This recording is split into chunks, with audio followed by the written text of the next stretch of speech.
Hi guys, this is just a short video from the Vauxhall Corsa.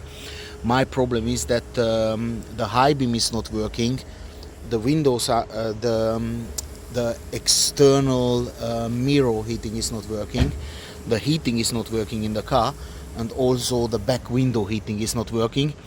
And all it was is this relay, which we just swapped over.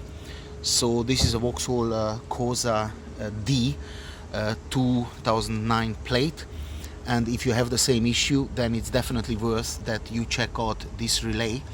Of course, it's not necessarily that problem, but in my particular case, that was the problem. And as I said, no high beam, no heating in the car, no mirror heating, and no back window heating.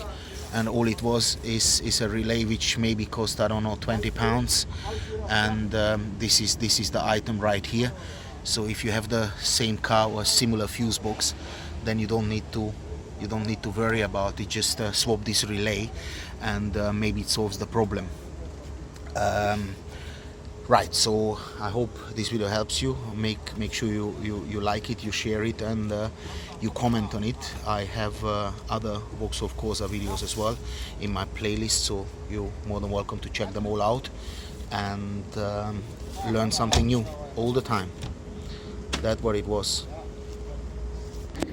Donkey doggies for watching.